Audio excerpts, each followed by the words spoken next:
un rol de experticia, ¿no? Acá todos somos aprendices.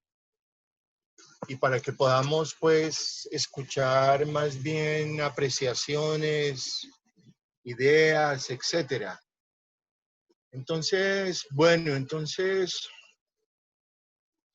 cuando yo empecé a hacer esta presentación, dije, voy a hacer unas 5 o 6 diapositivas y resulté haciendo cerca de 39 diapositivas, pero no, pues por supuesto, no voy a referirme a las 39 diapositivas, me voy a referir solo a unas pocas y, y con la promesa de no pasarme de las 6:20, o sea, de emplear 11 minutos como en una gran síntesis, en un gran resumen. Yo diría que lo primero para aplicar la pedagogía de Vygotsky es hacer una excelente caracterización, lo más detallada posible, de los estudiantes para poder conocer sus contextos y así poder comprender a los estudiantes y así poderles enseñar, porque no, no se puede enseñar si uno no comprende las realidades de los estudiantes. Entonces eso es lo primero, hacer una excelente caracterización. En segundo lugar, hacer una excelente prueba diagnóstica para conocer qué ya saben de cada tema o de cada unidad y así conocer la zona de desarrollo real en los términos de Vygotsky. Esto también no solo lo plantea Vygotsky, sino que también lo plantea Ausubel como un requisito fundamental para que haya aprendizaje significativo. Hay que hacer pruebas diagnósticas. Hay algunos que por hacer estas pruebas dicen que uno como profesor es conductista, pero yo me arriesgo, yo no soy conductista y me arriesgo a hacer pruebas diagnósticas porque es que es muy importante saber qué ya saben los estudiantes. Desde darse cuenta uno qué ya saben, puede uno determinar contenidos o mensajes profundos, instrumentos, herramientas, recursos, los medios más apropiados para construir los andamios en la terminología de Vygotsky. Y, y el profesor, pues fundamentalmente lo que se espera es que intervenga en lo que el estudiante no puede hacer por sí solo.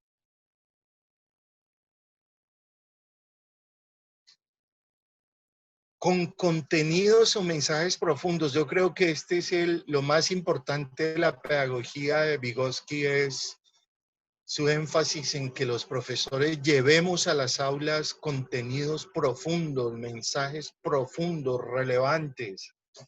Yo creo que ese es uno de los secretos de la calidad de la educación.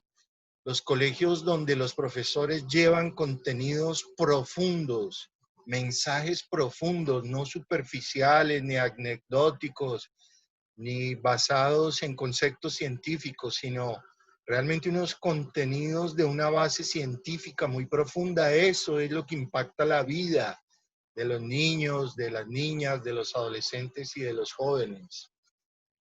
Porque uno puede tener la tecnología, los recursos didácticos más sofisticados del planeta, pero si uno no tiene un contenido profundo, ahí no hay ninguna pedagogía, ahí no hay nada.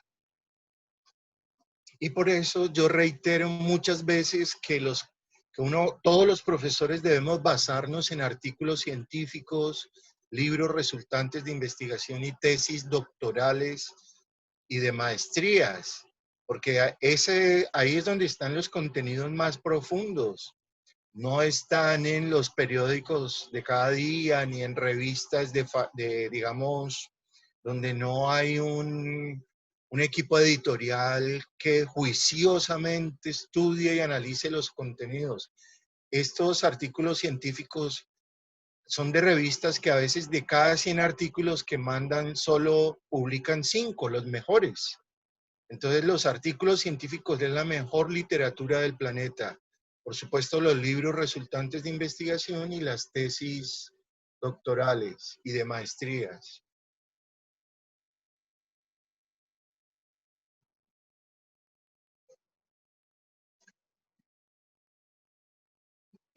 La pedagogía de Vygotsky nos lleva necesariamente a tener en cuenta todos los contextos de los estudiantes, los contextos políticos, económicos, culturales, sociales, tecnológicos, ambientales, legales. Y pues desde esta pedagogía pues tenemos que ser más tolerantes con nuestros estudiantes, tenemos que tener como la capacidad de estar abiertos a la discusión, a la colaboración, a la negociación de significados compartidos como parte del aprendizaje. En Vygotsky no es claro lo que él entiende por instrumentos, pero ya leyendo directamente sus escritos uno se da cuenta que el principal instrumento es el lenguaje escrito y hablado. Pero uno como profesor también puede llevar al salón otros instrumentos como festividades culturales del municipio. Acá, por ejemplo, la Normal María Auxiliadora para jóvenes, para mujeres, hace trabajos con el carnaval de Barranquilla y el carnaval de Santa Marta. También utilizan obras de arte, llevan a las niñas a expediciones y a tours mundiales por museos que ahora están en la red, las llevan a ver obras de arte. Y por supuesto, pues todos los conceptos científicos de las distintas disciplinas, esos son también instrumentos. Todo lo que impacta la percepción humana, todos esos factores que ayudan a aumentar la capacidad humana, a amplificarla, prolongarla, todo eso serían instrumentos en la pedagogía de Vygotsky. Esto me parece muy interesante y es que la actitud de uno como profesor también es un instrumento y también es un mensaje. Por eso también cuando se celebra que la profesora Mónica está elegante, ella también nos está enseñando con su alegría, con su vestimenta. Cuando Eugenia también dice, le saludo con alegría, ya eso es un mensaje muy poderoso. Ya no es, los profesores con nuestra actitud somos medios, somos instrumentos, somos mensaje. Y al final todo eso impacta mucho a los estudiantes. Entonces, es muy importante eso de que la actitud también es un medio, un instrumento, un mensaje, un contenido. Y también es muy importante enseñar a aprender, más que entregar información que se va a olvidar pronto. Esto es algo que yo pienso, que los mejores instrumentos de un profesor son la escucha profunda y el habla amorosa, que los estudiantes vean que efectivamente estamos escuchándoles y que cuando les hablamos desde el lenguaje del amor, más que desde el lenguaje de la autoridad. Yo creo que genera más aprendizaje y más desarrollo en un niño, en una niña, en un adolescente, en un joven, el lenguaje del amor que el lenguaje de la autoridad. Inclusive en los adultos también, cuando los líderes políticos nos hablan desde un lenguaje amable, como que uno trata de escucharlos, pero si los gobernantes y los líderes políticos hablan regañándonos, como que uno dice, no, yo no quiero escuchar a este gobernante o a este político porque yo no estoy para que me regañen.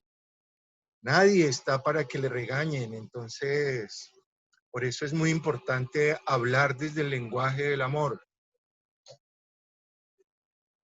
Y en muchas ocasiones la mayor competencia de un profesor es quedarse callado, hacer silencio. Hay unos silencios que son hermosos. Y gracias a que la profesora o el profesor hace silencio, los estudiantes se atreven a hablar. Y es muy bonito y es importante que los estudiantes hablen. La significatividad afectiva no es un concepto de Vygotsky, es un concepto de Ausubel, pero que en relación con esto último que he estado mencionando, pues me pareció importante mencionarlo. Porque, bueno, Vygotsky sí habla del lenguaje de las emociones. Él tiene un escrito dedicado exclusivamente a las emociones y pues nos lleva a que nosotros estemos muy pendientes de las emociones de los estudiantes. Lo mínimo que un profesor podría hacer es preguntarles de 1 a 10 cómo se sienten hoy. Y si alguien te responde que está en 3, después tienes que buscarle por correo electrónico, buscar una reunión del profesor para poder indagar más por qué está tan llevado, tan llevada ese estudiante. Otro de los conceptos fundamentales, y ya estoy terminando para que empecemos nuestro conversatorio, es que Vygotsky plantea que pasemos de las funciones mentales simples a funciones mentales superiores. Las funciones mentales simples son la atención, la sensación, la percepción y la memoria. Y las funciones mentales superiores son las que modifican la forma de pensar de los estudiantes, como los conceptos científicos. Yo coloqué en la presentación que les envié hace unos pocos minutos esta tabla que me parece muy importante, donde aparecen las funciones mentales superiores. Yo llego a la conclusión de que todo lo que sirva para solucionar problemas de la vida real, esos son funciones mentales superiores. La lógica es una de las principales funciones mentales superiores que debemos desarrollar en los estudiantes. Y bueno, pues está también el concepto de Vygotsky de andamios y andamiajes, el de mediación, que mediar es lo mismo que facilitar, entonces no nos dejemos confundir cuando alguien diga que los profesores somos mediadores o que tenemos que mediar. Mediar significa, es lo mismo que facilitar. Y como ya son las 6:20, termino con esta que nos invita a conocer las zonas de desarrollo de de nuestros estudiantes, conocer cómo nuestras actividades impactan la zona de desarrollo próximo, que es la que está a la mitad entre la zona de desarrollo real y la zona de desarrollo potencial. La potencial es todo lo que va logrando el estudiante gracias a nuestro trabajo como pedagogos. Y la zona de desarrollo próximo es la que está en la mitad. Pues todas las actividades que hacemos generan zona de desarrollo próximo en los estudiantes. Entonces, bueno, ya a partir de este momento, entonces dejo esto como resumen. Si quieren, de todas maneras, pues voy pasando las diapositivas mientras se van animando a conversar. Acá en esta diapositiva pues se impulsa mucho el trabajo en grupos, el trabajo colaborativo. Al principio de cada tema el papel del profesor es más dinámico, pero en la medida en que los temas van avanzando, los protagonistas deben ser los estudiantes. Hay que permitirles que piensen en voz alta, que la educación sea dialógica. Esto es resultado de una investigación que hicimos en Santa Marta con los mejores profesores de ciencias sociales de los colegios de Santa Marta, la Normal San Pedro Alejandrino, la Normal María Auxiliadora y el Liceo Samario. Entonces, lo que nos dijeron los profesores es que ellos son constructivistas y eso me pareció muy interesante porque se declararon constructivistas. Y Vygotsky, Piaget y Ausubel son los más importantes constructivistas. Si aplicamos bien Vygotsky, Piaget y Ausubel, de verdad que nos pueden llamar profesores constructivistas. Y miren todo lo que ellos hacen exploración de aprendizajes previos, usan plataformas tecnológicas, combinan en las clases de historia, combinan la historia del arte con la historia de las distintas civilizaciones o de distintos pueblos, usan mapas de Google Earth. Un profesor en el 2018 vino a trabajar a Santa Marta en la Normal María Auxiliadora y creó un club de astronomía y se le llenó de niñas y era voluntario. Se reunían creo que era de 6 a 7 o 8 de la noche y observaban las estrellas y hablaban de las estrellas. Eso fue una actividad muy bonita que hicieron en el Club de Astronomía de la Normal María Auxiliadora. Los profes ya muchos tienen sus propios blogs, hacen foros en sus propios blogs, llevan las historias del barrio de los barrios a las clases, usan el teatro en muchas de sus clases. A los estudiantes les encanta hacer videos, pero hay que tener cuidado con los videos porque cuando un estudiante no domina muy bien los contenidos, esos videos, en vez de agregar, restan. Un video debe ser como una actividad final, después de que los estudiantes ya dominen lo mejor posible los contenidos, ahí sí se puede llevar a videos. Usan formularios en Google Drive. Bueno, entonces, pues escuchamos aportes, inquietudes, comentarios. Ya en este momento, estamos 8 participantes. Entonces, a quienes no hemos saludado, pues muy buena noche para Catherine Bertrand, para Shirley, Astrid. ¿A quién más no hemos saludado? Aurelis. Un cordial saludo para ustedes y continuamos en nuestro conversatorio sobre cómo aplicar la pedagogía de Vygotsky. Entonces, el aprendizaje colaborativo hace parte también, se deriva de la pedagogía de Vygotsky, el aprendizaje situado, el aprendizaje por esquemas, el aprendizaje entre pares. Ahora que se está hablando de pedagogía inversa y en los países nórdicos hablan de doble inversa, pues simplemente eso viene desde Vygotsky y eso tiene que ver simplemente en la pedagogía inversa, que uno manda los materiales a los estudiantes antes de la clase. Y, y durante las clases no habla solo el profesor, sino que también los estudiantes hablan, o también hubo un archivo que les mandé por la red de cómo aplicar en una clase la pedagogía de Vygotsky, y ahí daban el ejemplo de un profesor que hace grupos de A4 y a cada estudiante le da un rol. Entonces, un estudiante tiene el rol de hacer resumen, otro de clarificar preguntas, otro de hacer preguntas. Y ahí falta un rol que a mí me gusta utilizar mucho en mis clases, y es que en cada clase hay un estudiante que yo le he pedido que se prepare para ser el que más sabe del tema de esa clase. Es como jugar el rol de experto. Hay algunas clases en posgrado que por el tiempo no puedo hacer actividades, pero en pregrado sí sí he podido hacer esas actividades porque hay mucho más tiempo. Entonces, eso ayuda a que en esos grupos pequeños ocurra aprendizaje colaborativo.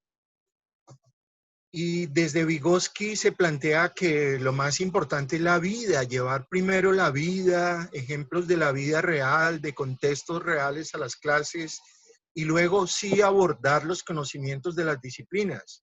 Y no al contrario, es decir, llevar conocimientos de las disciplinas que los estudiantes se aburren, se sienten abrumados, y después sí hablarles de la vida real, ya los tenemos perdidos, ya. En cambio, si se empieza por hablar de la vida real y relacionarla con lo que enseñamos, logramos ganarnos su atención.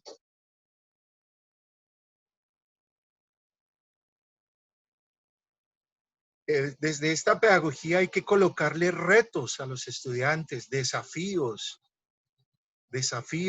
para que ellos vayan más allá de lo que ya saben, inclusive se atrevan a mostrar equivocaciones, pero es que ahí es donde es importante también la pedagogía del error, que gracias a que nos damos cuenta de errores que plantean los estudiantes a través del lenguaje, pues podemos ayudarlos a que salgan del error. Entonces, es muy importante permitirles que hablen, que piensen en voz alta, ponerles retos. Ahora, también es importante saber en qué momento poner los retos, porque pues quizá haya unos momentos que todavía no sea el momento de ponerles retos. Y siempre buscar interacciones profundas, con mensajes profundos. Cada vez que un profesor interviene, es muy importante que lleve un mensaje profundo, que lleve un contenido profundo, para lograr que desde lo interpsíquico del estudiante lo apropie, lo vuelva intrapsíquico. Entonces, bueno, yo siento que estoy hablando mucho. Recuerden que ustedes pueden intervenir en cualquier momento. Cuando ustedes quieran intervenir, yo ahí mismo interrumpo para darle la palabra. El papel de los padres de familia es vital para ayudar también a aumentar la zona de desarrollo próximo. Los mejores colegios de Colombia los viernes en la tarde le envían un informe a los padres contándoles qué trabajaron durante la semana, en qué dificultades tuvieron cada estudiante y qué aciertos, en qué pudieron avanzar. Cada 8 días, yo sé que eso es difícil en muchos colegios hacerlo, en colegios oficiales, pero yo también sé que en colegios oficiales hay profesores que lo hacen cada 15 días. Cada 15 días involucran a los padres de familia contándoles. Les mandan un informe, les dicen su hijo bueno, primero les cuentan, hemos trabajado tales y tales temas se le facilitaron a su hijo y tales temas se le dificultaron. Entonces eso ayuda a que los padres tengan una comunicación también y ayuden a los niños, niñas, adolescentes, jóvenes a superar sus dificultades y a tener una comunicación que va más allá de los medios de comunicación o de la cotidianidad. Es una comunicación también donde los padres ponen en juego también sus saberes en favor de sus hijos.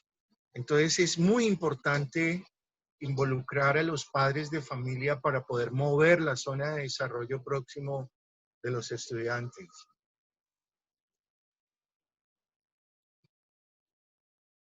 Hoy hay más medios para poder dar esa retroalimentación.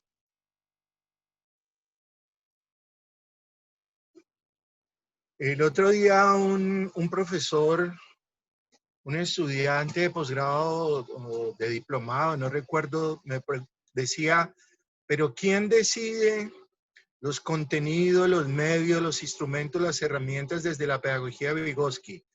¿Es el profesor o son los estudiantes? Yo en ese momento respondí que el profesor, por esto que están viendo ustedes en esta diapositiva, porque el profesor es el que más domina los contenidos profundos, es el que más domina los contenidos profundos, entonces, pues es el profesor el que está llamado a diseñar inicialmente, a planificar la mejor ruta para que sus estudiantes se desarrollen y aprendan.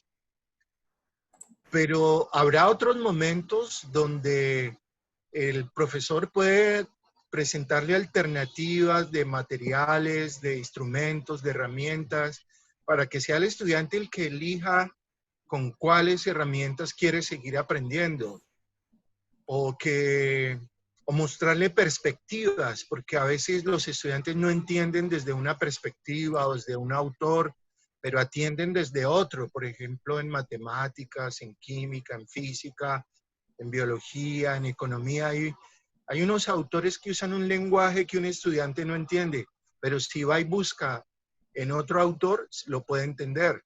Entonces, un profesor debe llevar como todas esas posibilidades para que el aprendizaje sea significativo desde diferentes perspectivas.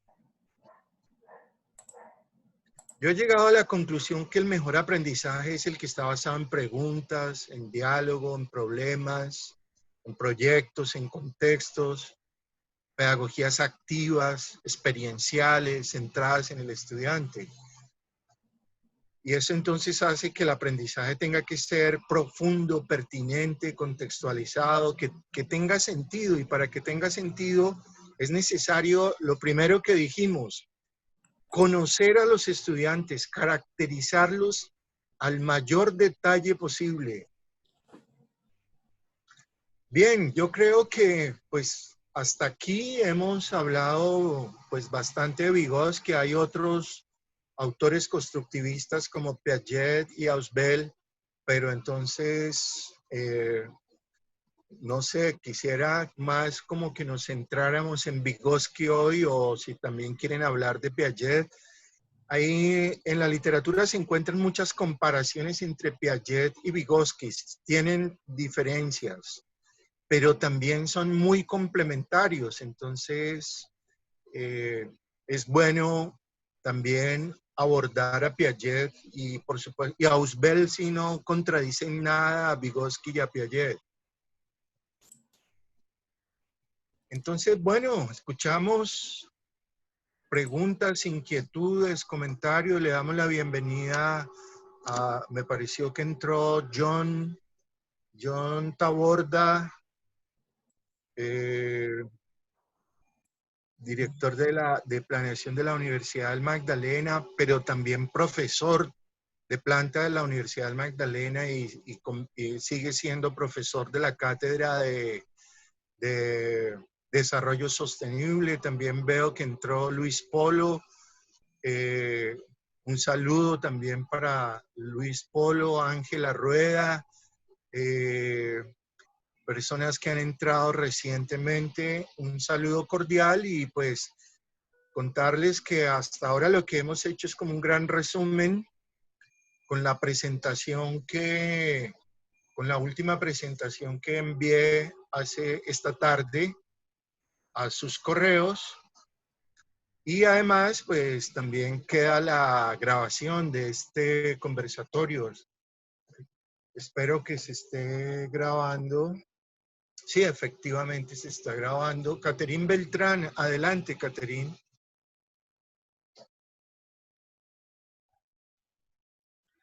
Buenas noches, ya noches. Buenas Sí. noches, Caterín.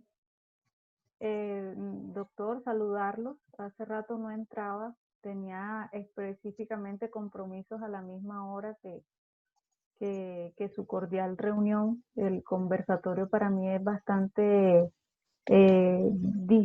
distensiona mucho esta situación que tenemos de funcionar, voy a bajar la manito, de, de estar siempre como que apegada a la parte administrativa. Vi las sesiones anteriores indirectamente, bastante interesantes, me perdí bastante material. Pero bueno, cuando vi ya la invitación de Vygotsky me gustó mucho. Y mire que llegué un poquito tarde, pero de todas maneras llegué. Vygotsky es, digamos que uno de los autores que fueron rescatados prácticamente después en la época de Stalin. Y bueno, toda la pedagogía que él tiene es muy interesante, ¿no? Muy interesante todos sus tratados y un gran aporte. Tengo por acá algunas citas porque Vygotsky también debería ser orientado y estudiado a partir del juego. Tuve la oportunidad de estudiarlo en esa parte y Vygotsky dice que el juego tiene un significado psicológico para los niños. Entonces él dice que textualmente, el instrumento más precioso para la educación del instinto es tal vez el juego. Y él dice que hay 3 grupos de juego, que el niño siempre juega, que es un ser que juega, pero su juego siempre posee un gran sentido, siempre corresponde exactamente a su edad y sus intereses, e intuye elementos tales que llevan a la elaboración de hábitos y habilidades necesarios. Entonces, cuando uno estudia Vygotsky en esta parte del juego, él habla de que todos los juegos deben ser intencionados. Si usted ve cuando nosotros estamos interactuando en unas plataformas, hay unas plataformas excelentes para enseñar a los niños y usted ve que son como juegos, ¿sí? Son juegos, son instructivos, son bastante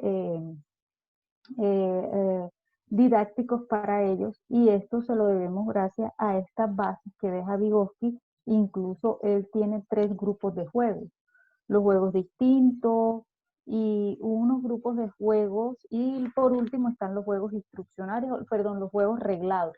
Los juegos reglados que son como el ajedrez, que pues desarrolla habilidades de pensamiento en los muchachos en ciertas edades, ya llegando a la adolescencia, pero también en los niños. O sea,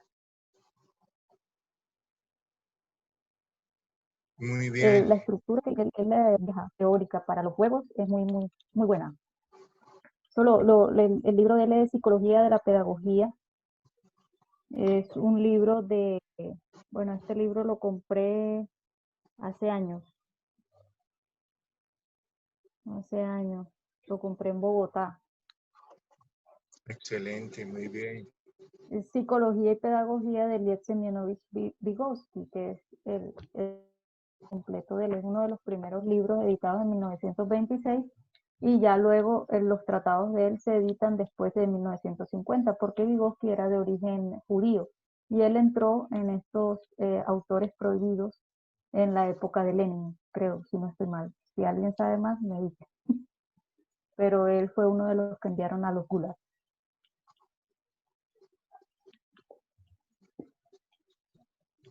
Ok. Bien. Entonces, muy interesante todo lo que acabas de plantear, porque es cierto, a través del juego. Shirley, buenas noches, si quieres participar.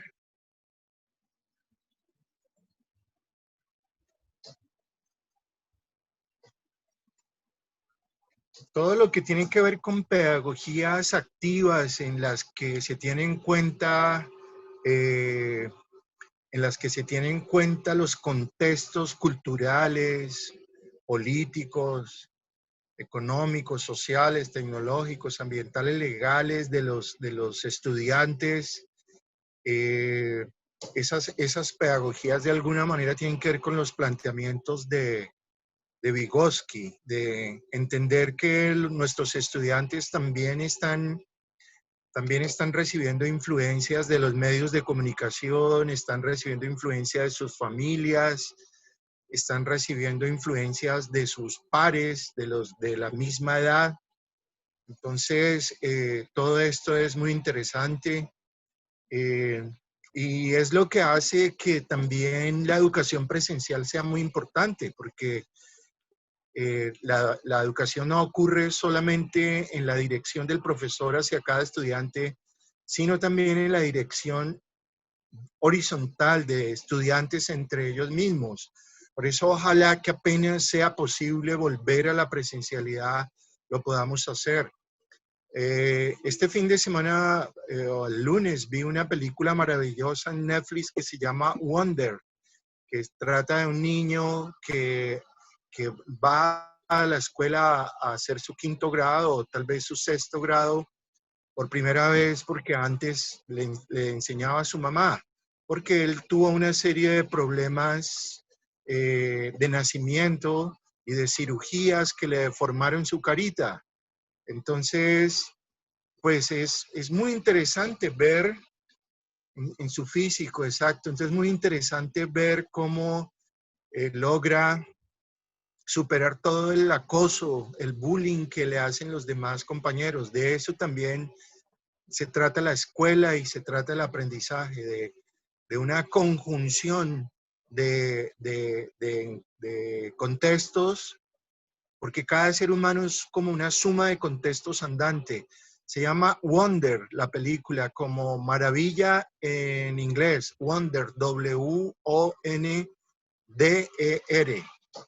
Wonder. Gracias, Mónica, por escribirlo.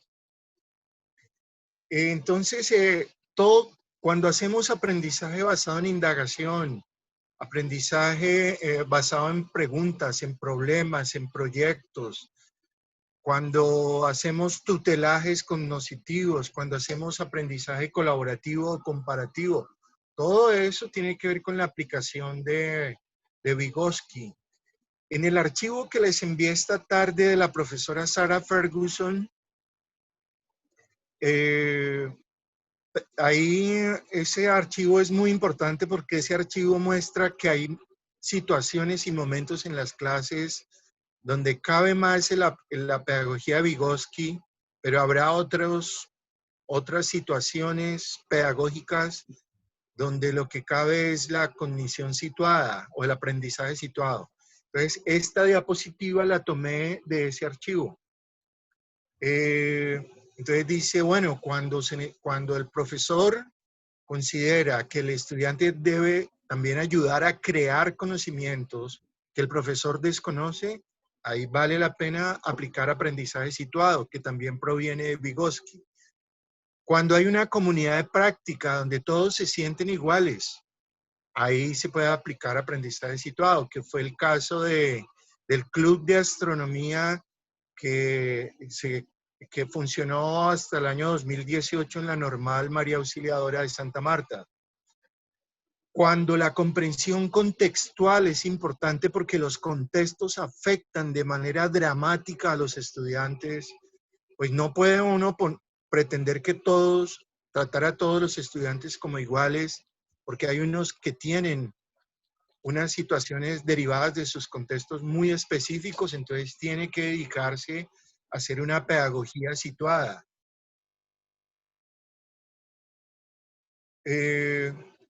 Entonces, hay un comentario en el chat que voy a permitir leerlo. Dice Shirley Astrid Navia, me estoy viendo una serie llamada El Reemplazante, muy buena, de la educación chilena. Pedagogía en el amor. Ya al comienzo de este conversatorio habíamos hablado de que una de las herramientas, de los instrumentos, de los medios, de los mensajes más profundos que puede llevar un profesor es su propia actitud. Es el lenguaje del amor más que el lenguaje de la autoridad. Entonces, es muy importante esto que menciona Shirley sobre la pedagogía en el amor, desde el amor. Sé que Vygotsky tiene un trabajo sobre emociones, pero debo confesar que no lo he leído, entonces no me atrevo a mencionar nada de qué plantea Vygotsky sobre emociones. Si alguien sabe sobre los planteamientos vygotskianos sobre el amor, bienvenido. Les damos la bienvenida también a Mari. Buenas noches, Mari. Hemos hecho hasta este momento una introducción, un resumen de la pedagogía de Vygotsky y ya vamos conversando. Unas personas prefieren por el chat, otras activan sus micrófonos. Entonces, bienvenida a toda persona que quiera participar en este conversatorio.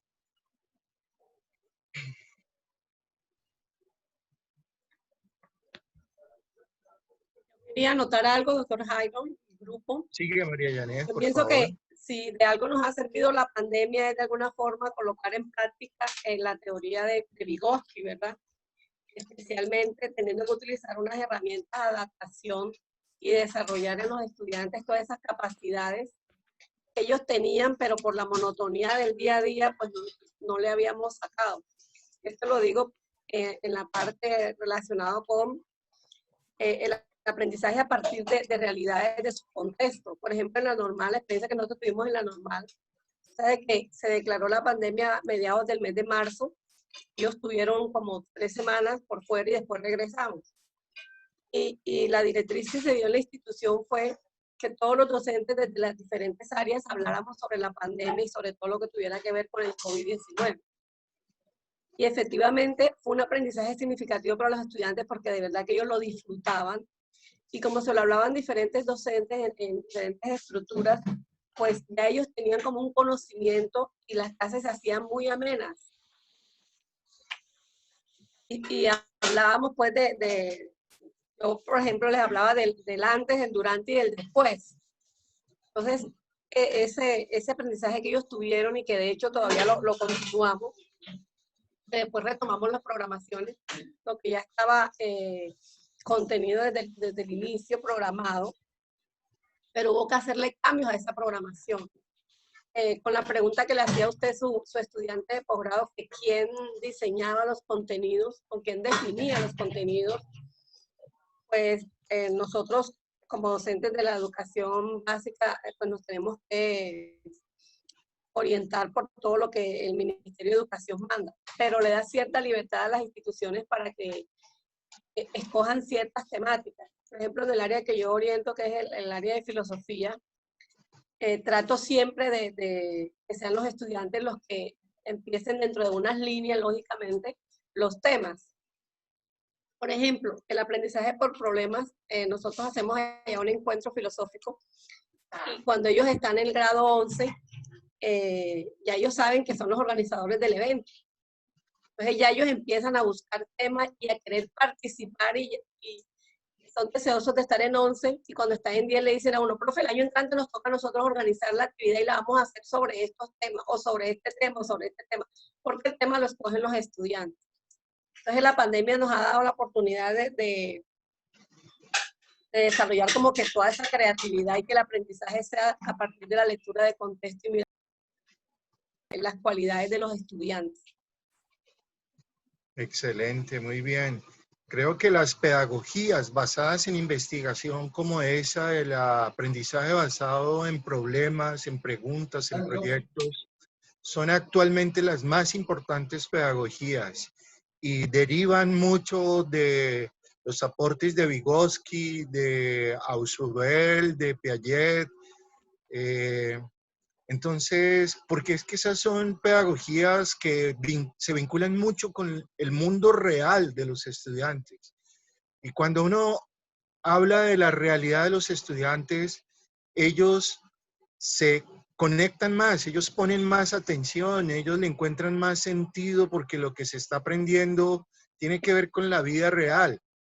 Entonces, yo creo que en eso radica el éxito de estas pedagogías en los más importantes colegios y universidades, no solamente a nivel de Colombia, sino a nivel mundial. El estudiante se ve involucrado, se ve desafiado, se ve retado, y el profesor también aprende muchísimo porque en medio de esas pedagogías basadas en investigación, uno como profesor no se muere intelectualmente, que es algo que es muy importante, que cada semestre, cada año, uno lleve nuevos contenidos, nuevos aprendizajes. Mónica Cera levantó la mano. Adelante, Mónica. Profesor, por lo menos yo tengo una grata experiencia. En la normal yo doy clases en el área de ciencias naturales, doy física actualmente en 11, pero también tuve la oportunidad de darla en grado 10 y doy química también en estos grados. Pero cuando me tocó desarrollar física en grado 10, que se ve sobre todo el fundamento del área como tal, cuando se trabaja movimiento parabólico, semiparabólico, que hay que manejar las variables de velocidad, tiempo, aceleración, gravedad. Normalmente tomaba de ejemplo a los estudiantes más inquietos y que por lo general son deportistas, sobre todo los futbolistas. Son más inquietos, tienden a perder la concentración en las clases, entonces por lo general tomaba al más pesado para los compañeros y le pedía que hiciera un lanzamiento como un tiro libre o que hiciera el movimiento de basquetbolista lanzando el balón. Y eso a ellos los inspiraba y el resto de las clases ya dejaba de molestar. Entonces buscaban como que la aplicación de cada una de las fórmulas para su deporte o por lo menos trataban de desarrollar tranquilamente las clases. Y cuando usted comentaba entre las características de la enseñanza por Vygotsky, pues recordaba eso, la parte del silencio. A veces quedaba yo en silencio escuchando lo que él aportaba a sus compañeros y decía que sí era cierto que al aplicar él ciertas, no fórmulas matemáticas, sino que él decía que él relacionaba cada uno de esos temas que se iba trabajando día a día en sus entrenamientos antes de los partidos y a él le resultaba. Entonces a veces también dejaba que ellos participaran y que ellos mismos les transmitieran a sus compañeros. Esta también es una forma de aplicar la temática que estamos tratando en el día de hoy. Así es. Hay profesores de matemáticas que enseñan combinaciones y permutaciones, llevando al salón de clase distintos tipos de pastas. Los tornillitos, los fideos, bueno, distintos tipos de pastas, y complementa con algunos otros elementos que lleva a clase. Y les pide que vayan haciendo agrupaciones.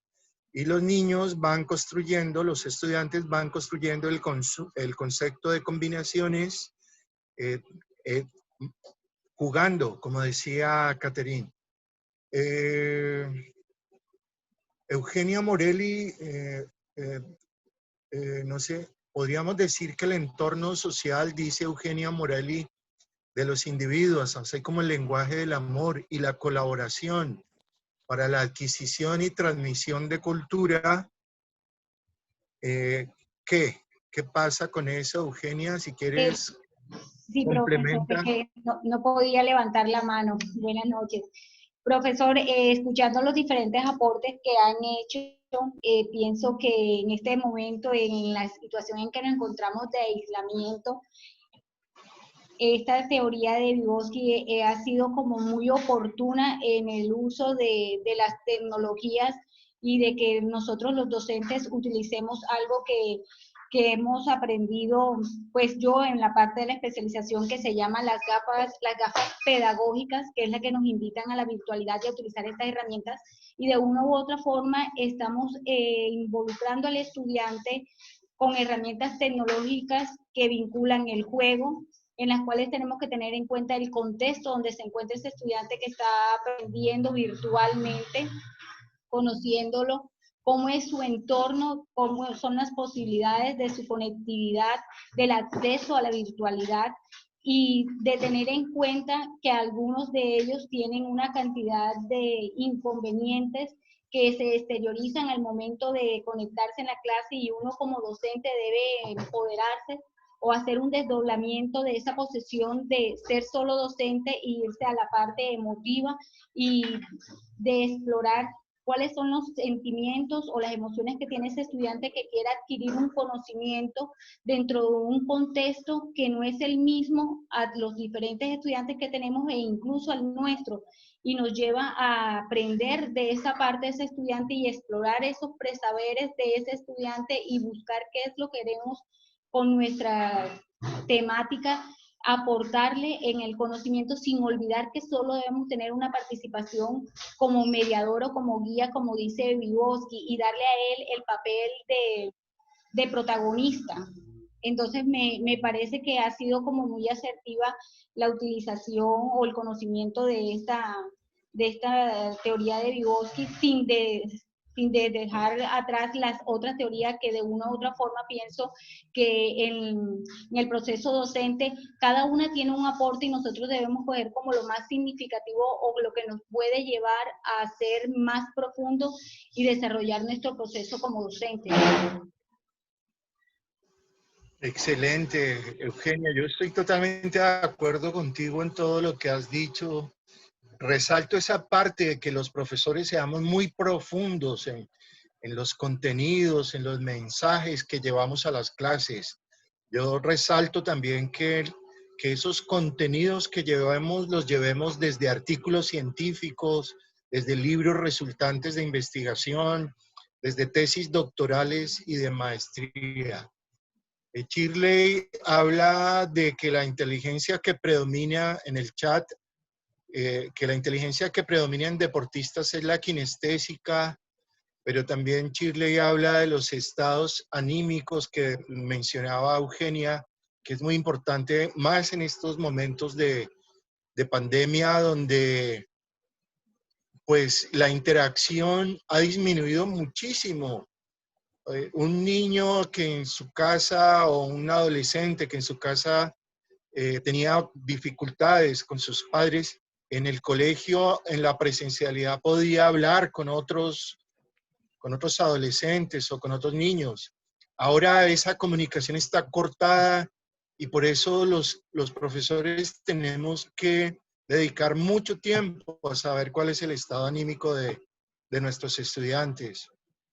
El sábado pasado yo le decía a unos estudiantes que yo no sabía si era la escuela la que se había metido en las casas o las casas las que se habían metido en la escuela, pero que de todas maneras esa nueva relación debe ser una relación muy armónica y una relación que nos permita seguir creciendo, no una relación para que después de cada encuentro sincrónico los estudiantes queden abrumados, molestos, maldiciendo haber tenido que estar 1 hora o 2 horas frente al computador, cuando antes era lo que más disfrutaban, estar frente a los computadores y a los teléfonos inteligentes. Saludo a Yelena, saludo a Ángela, y no sé si hoy quiera compartirnos algo, John. Su equipo, de hoy en 8 días vamos a la expedición educativa virtual, viajará a el banco, entonces les quiero invitar, el Banco Magdalena, que todos busquemos mucha información para que podamos conversar sobre cómo es la educación en el banco. Acá por el chat alguien dice, exacto, trabajo de aula. Sí, ahora debemos ser maestros porque realmente el maestro es el que globaliza todo lo del ser humano sin demeritar a ningún docente. Eso no estoy bien. Shirley, gracias por tu comentario por WhatsApp. ¿Cómo se puede aplicar Vygotsky en estos momentos donde lo que predomina es la educación virtual? Yo estoy convencido que todo lo que uno planea para la educación presencial, o prácticamente todo, lo puede aplicar también en la educación virtual. Pero pues debo decirles que no estoy totalmente convencido o seguro, pero en mi experiencia es lo que he tratado de hacer. Entonces, por ejemplo, en las clases presenciales, yo hacía trabajos en grupo. Acá también, a través de Zoom, si quieren podemos hacer un poco de trabajo en grupos pequeños para conversar. En este momento estamos 14 participantes. Entonces, por ejemplo, podríamos hacer, no sé, 5 minuticos o 10 minuticos de trabajo, de conversación en pequeños grupos, tal vez grupos de a 4, si están de acuerdo. Sí, me parece chévere la dinámica, me parece Listo. chévere. Entonces hagamos ¿cuánto tiempo? ¿5 o 10 minutos? La vez pasada que nos dio 5, eso no demoramos nada. Entonces 10 minutos. Listo, entonces... Un cepillo ahí, cepillo ahí. 10 minutos y entonces tienen que estar por favor pendientes a sus pantallas porque quizá les salga algún letrero donde diga que aceptan participar en pequeños grupos. Por el chat, alguien dice, por el chat escribe Eugenia, la promoción del trabajo colaborativo, del diálogo mutuo docente, alumnos y viceversa, para poder motivarlos a la investigación interactiva por medio de la virtualidad, planteando soluciones de esta realidad que lo hagan estar interesado en participar en el desarrollo de la clase. Así es, Eugenia, mil gracias. Entonces, arrancan los pequeños grupos o pequeñas salas para conversar. Esto, el Zoom lo hace aleatoriamente, entonces yo no sé con quiénes van a estar ustedes y ahí va. Nos vemos dentro de 10 minutos. Sin embargo, yo puedo ir, visitar las distintas salas y eso es lo que voy a hacer. Ya nos vemos entonces.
Ujú.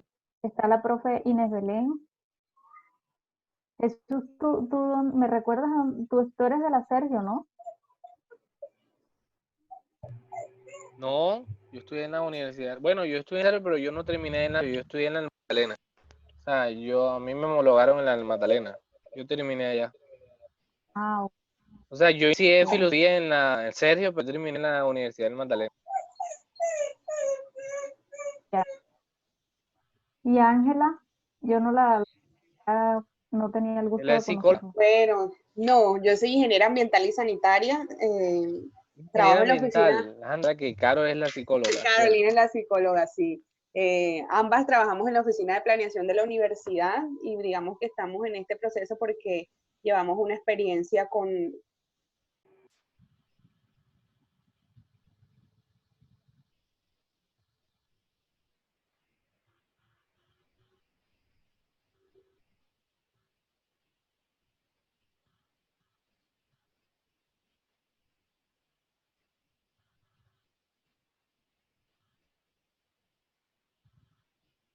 normalista. Yo no tuve ese privilegio, porque he tenido oportunidades con muchos compañeros que son normalistas, son diferentes totalmente. La entrega total es diferente, la forma como dan las clases es diferente. Yo tuve privilegio, ahora que hice un diplomado para ascenso, que compartí con docentes de las normales aquí en Cartagena, fue algo tan estupendo, tan agradable, impresionante como yo digo que todo docente, toda persona que así como existe la normal debe ampliar más, porque realmente la normal da una base fundamental, que se vuelven lectores, se vuelven escritores y cada día se están potenciando para el beneficio común. David, ¿estás hermano? Así que Sí. Sí, ser normalista. Yo no soy normalista tampoco. Es de una gran bendición y una gran ventaja. Y hoy nosotros estamos a un encuentro internacional de normales. Hay 5 normales Costa Caribe, no da Costa Caribe. Y se hablaba precisamente sobre el sello. El autor hablaba de las marcas. Mónica, tú escuchaste eso, ¿verdad? Sobre las marcas que deben tener los docentes normalistas. Normalistas, sí. Y yo hacía la anotación que pues yo no lo veo como una marca, sino como un sello de calidad. Y cuando uno es docente en la universidad y se encuentra con estudiantes que son normalistas y que son de otras instituciones, uno ve inmediatamente la diferencia de todo. Cómo escriben, cómo se visten, cómo participan, cómo entregan un trabajo, cómo exponen. O sea, en todo el normalista marca la identifica. diferencia. Sí, señor. Y marca la diferencia de calidad, ¿verdad? Yo pensaría que si en la educación todos fueran mínimamente normalistas y después se hicieran las especializaciones, yo pensaría que la educación no estuviera como tan mal. Porque fíjense que de pronto tú lo habrás experimentado, Chile, en Curumaní, que hay mucha gente que ni siquiera es normalista y tampoco es licenciada y sin embargo están en los colegios dando clases. Exactamente. Fíjate que en el departamento de Magdalena más del 15% de los docentes no son bachilleres. Entonces, imagínate un docente bachiller en primaria, ¿qué tan pertinente podría estar haciendo ese proceso educativo? ¿Verdad? Y precisamente la Universidad Magdalena acaba de aprobar varias licenciaturas con el ánimo especialmente de volver licenciados a los normalistas y a los que no son ni siquiera normalistas, también iniciarlos en proceso de formación de educación superior. Es que, discúlpame María, lo que pasa es que también esos que tuvimos que son docentes bachilleres, o sea, fue un momento de salir de la vida, fue algo no de vocación como muchos tenemos, y que nos fuimos formando. Por eso es que ellos ven, es la forma de cómo salir de su vida, y algunos que sí se interesan y se profesionalizan, pero lastimosamente está así nuestra educación aquí en nuestro país, por nuestro sistema económico también. Comparto mucho esa parte que acaba de nombrar Shirley de la vocación. Pienso que eso es un sello indeleble que debe mantenerse vigente en todo aquel que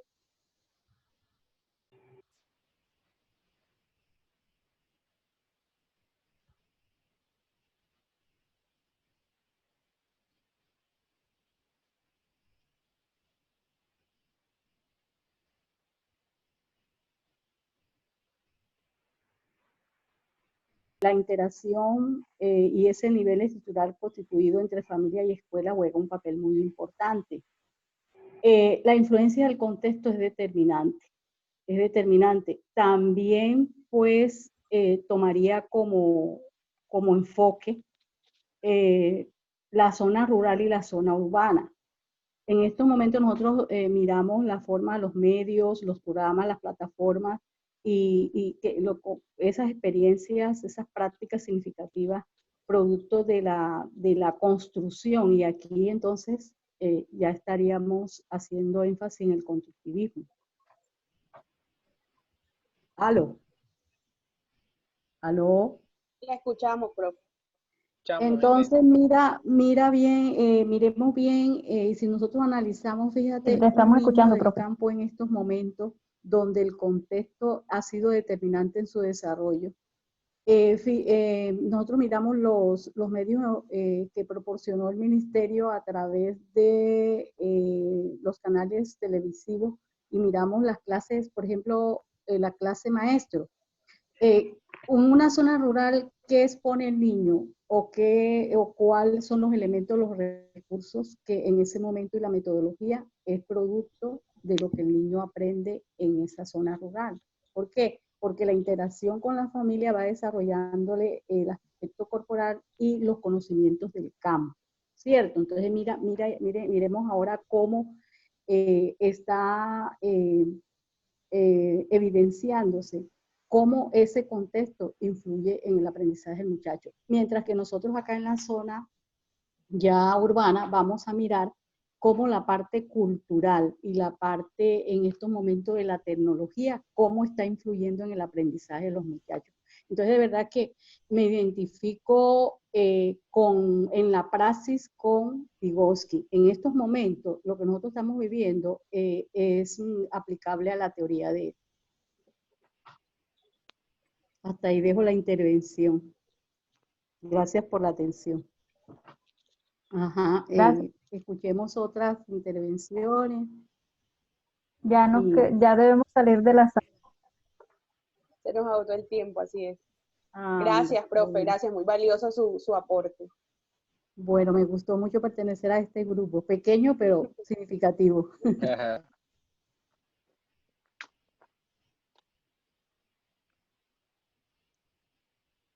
¿Cómo les fue?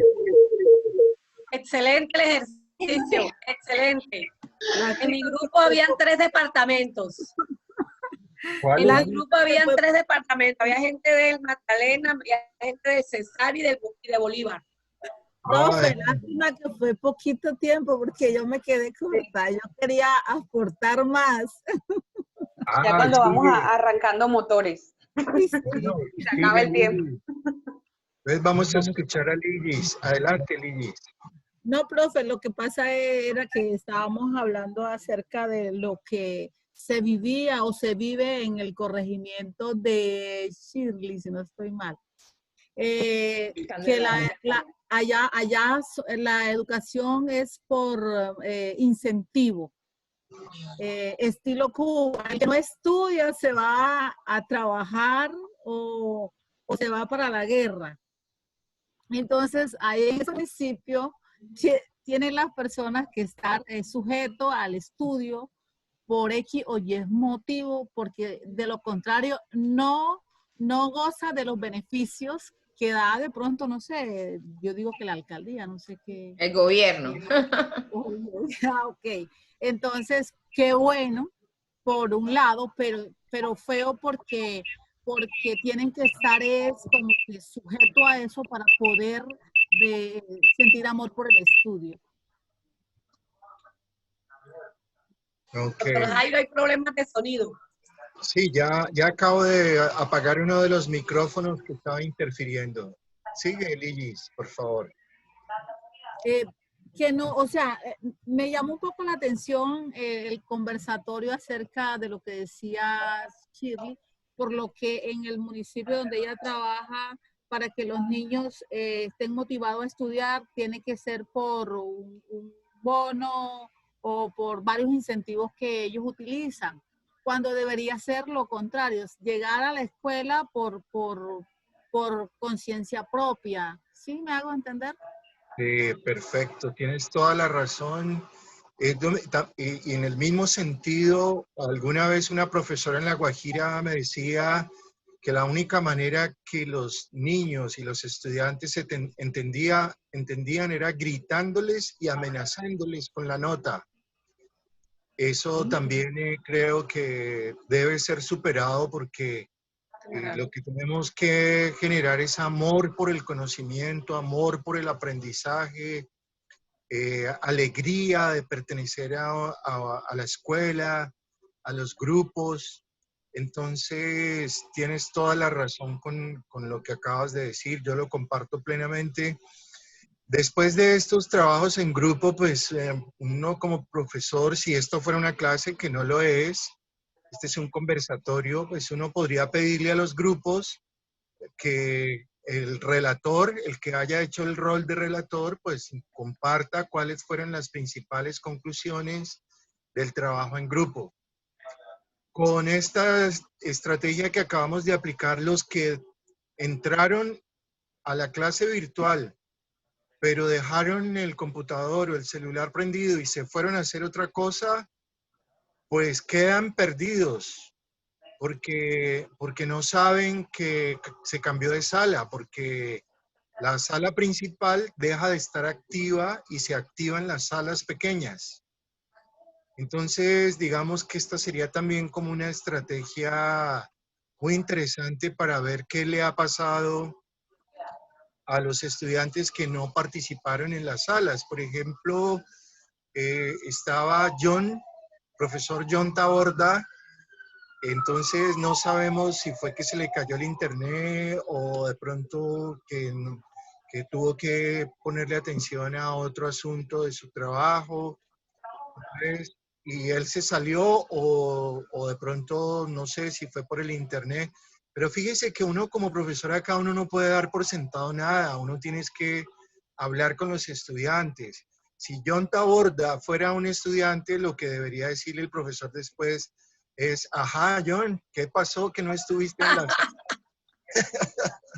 en la sala, en las Se salas identifican los desertores inmediatamente.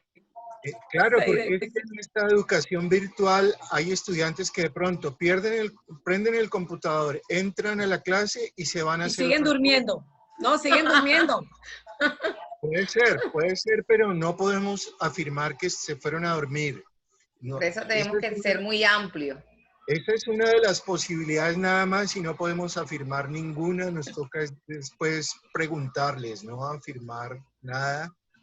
Y bueno, acá en estas salas pequeñas, el profesor hubiera podido decir, Shirley va a ser la persona que va a aclarar preguntas. Eugenia va a hacer preguntas que no estén claras. Jesús va a hacer un resumen. Catherine Beltrán va a cumplir el rol de experta y va a hablar de Vygotsky.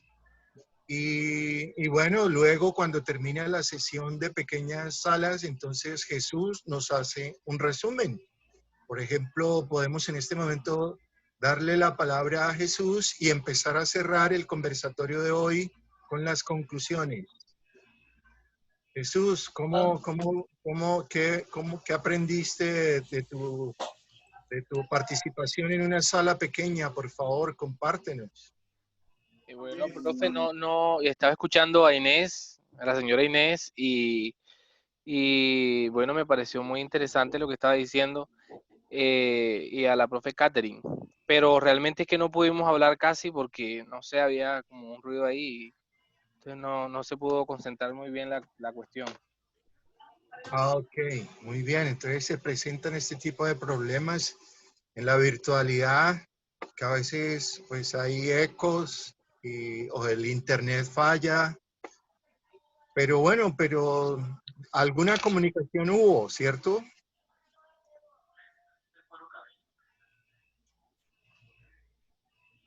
¿Qué es lo que nos acaba de decir Jesús? Que hubo alguna comunicación relacionada con los planteamientos de Inés y de Catherine. Profe, sí, yo por ahí, no sé si el profe quiera complementar o me lanzo yo. que también estaba en el grupo, profe. Dale, dale, Vale, listo, somos un equipo. Bueno, realmente sí, en estos ejercicios, digamos, en la normalidad y con la tecnología, porque nos ha pasado, digamos, en nuestras actividades diarias, tanto en la cátedra como ahora en tema del plan de desarrollo de la universidad y todo lo que hacemos desde la oficina de planeación, el tiempo es oro, muchísimo más, sobre todo con estos temas tecnológicos. Pudimos entonces, digamos que escuchar un poquito de la información que nos compartía la profe Caterina en cuanto a temas más como conceptuales, importantísimos, porque de pronto que no estamos como muy apropiados del tema, sí necesitamos conocer todo ese tema teórico de cómo funciona, toda esta pedagogía y demás. Ella nos ilustró muy bien sobre el tema. Y ya la profe Inés, creo que fue con la profe Inés que estaba con nosotros, sí, nos compartía, digamos, más un poco de su experiencia ya práctica y cómo todo ese tema teórico, todo ese rollo teórico, lo podemos identificar incluso implícito en muchas de las cosas que hacemos y no sabemos incluso que tienen esos nombres o que son de estas teorías y demás. Entonces yo ahí podría complementar un poco con el proceso que llevamos nosotros con la cátedra de sostenibilidad, que el profe ya en otras ocasiones se ha hablado un poco de esto y de cómo esa cátedra piloto nosotros buscamos colocarle un poquito de todo esto y hablamos nosotros de un tema de aula invertida, de que los chicos aprendan a partir de problemas, de que el aprendizaje sea muy práctico y relacionado a problemáticas del territorio, que ellos sean capaces de pronto de discutir ciertos temas, de argumentar, de escuchar posturas, de analizar, digamos, o evaluarlos a ellos todo el tema de sus competencias, no solo, digamos, el aspecto cognitivo o el conocimiento que ellas puedan adquirir en este espacio, sino otra serie de habilidades importantes que se aprenden en la práctica. Y que este tipo de ejercicios, por ejemplo, el de irnos a grupos y todas esas cosas, permiten que los chicos se suelten un poco más, que den más sus ideas libremente, que no se sientan de pronto con el profesor ahí encima, sino que ellos mismos saquen digamos, su líder, se identifican los líderes, los que cumplen ciertos roles en los grupos, y el profesor como un facilitador del aprendizaje se hace ese recorrido, así como hizo el profe Jairo, vamos a ver cómo están los grupos, los orientamos un poquito, me sigo al otro. Entonces nosotros digamos que en medio de toda esta dificultad de la pandemia y todo este reto tan repentino que nos tocó de la tecnología, le hemos sacado mucho el provecho y creo que ahí se va, digamos que se ve un poco todo este tema que conversábamos acerca de esta pedagogía, creería yo en mi poco conocimiento, pero que le hemos sabido sacar digamos que el provecho a la coyuntura y ha sido una experiencia muy gratificante. Igual seguimos puliéndola durante este semestre. Era como un poquito de lo que quería mencionar. Gracias, Ángela. Excelente. Si a mí me pidieran rescatar 2 ideas de la pedagogía de Vygotsky, bueno, 3, digamos, yo rescataría lo de las pruebas diagnósticas, que también lo enfatiza mucho Ausubel en el aprendizaje significativo. De siempre hacer pruebas diagnósticas para conocer qué saben nuestros estudiantes. Rescataría lo de las funciones mentales superiores a través de pedagogías basadas en investigación. Y rescataría de que un deber de los profesores es llevar excelentes contenidos a las clases. Uno puede tener la tecnología más sofisticada, no sé, los recursos más sofisticados, pero si no lleva buenos contenidos, creo que se queda es como una pedagogía muy artificial, muy de no sé cómo llamarla, como una pedagogía del medio, pensando que los medios son lo más importante, y para mí los más importantes son los mensajes, los contenidos. Así de pronto, por ejemplo, a veces no haya los medios tecnológicos suficientes, pero si hay muy buenos contenidos, logramos transformar vidas y logramos sacar adelante a seres humanos. Entonces, bueno, ya nos quedan 2 minutos. Si alguien quiere dar su conclusión final sobre lo que fue este conversatorio, lo más pronto que pueda lo subiré a YouTube. En estos días también subiré el conversatorio sobre Plato Magdalena, que fue hace 8 días. Les invito a que busquen muchos datos, mucha información sobre las instituciones educativas del Banco Magdalena, donde la Universidad del Magdalena va a tener una sede, como fue aprobado en el Plan de Desarrollo Departamental. Entonces, en los próximos 4 años, el municipio del Banco, que es el tercer municipio más grande en población después de Santa Marta y Ciénaga, va a tener una sede de la Universidad del Magdalena. Entonces, este encuentro también es muy importante para los que trabajamos en la Universidad del Magdalena, porque la universidad va a ser una presencia en ese municipio, y mientras más conozcamos información de ese municipio, como universidad vamos a poder desempeñar un mejor rol en ese municipio. Agradecer que participaron de Bolívar, de Shirley, del Cesar, Girly, ¿cómo? Ligis, perdón. Y nos queda un minuto, si alguien quiere dar unas palabras finales, entonces adelante. Si alguien quiere proponer un tema para dentro de 15 días, bienvenido. Mónica, ¿tú quisieras aportar con algún tema del conversatorio para de hoy en 15 días? Échale cabeza Pues, ¿qué le diré? Me gustaría que habláramos acerca de el apoyo de los padres, que es tan pertinente para esta época. Listo. ¿Cómo involucrar a los padres? ¿Cómo hacer en todos los niveles? Porque en la universidad también podríamos involucrar a los padres de familia bajo la educación virtual. ¿Están de acuerdo? Entonces, que el tema de hoy en 15 días lo lidere Mónica y nos muestre unos mensajes sobre cómo involucrar a padres de familia en la educación virtual. ¿Sí, Jesús? Ese es perfecto. De acuerdo, de acuerdo. Perfecto, de acuerdo. Mónica nos está debiendo hace rato eso. Bueno, entonces son las 7:30. Un abrazo. Si alguien quiere decir algo, y si no nos despedimos, ¿alguien quiere decir algo más? Por favor, que no falten el miércoles. Que no falten el miércoles. Mil gracias por la invitación, profesor. Me siento feliz de participar en este grupo. He tenido un crecimiento hoy mayor para mi conocimiento y para implementarlo. Feliz de compartir con estas mujeres excelentes que estuve en el grupo, que me dieron un aporte y un contexto diferente que me va a ayudar mucho en mi trabajo. Así que feliz de haber estado con ustedes esta noche.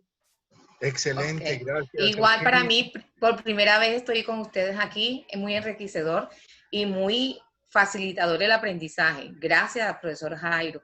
Gracias, María. Bienvenida, Shirley. Gracias. No sé, yo llené los datos, no sé si tendrán en mi correo algo para que me manden la invitación para el otro la próxima semana. Si déjalo en el chat, Shirley. Ok. En el chat para poder copiarlo.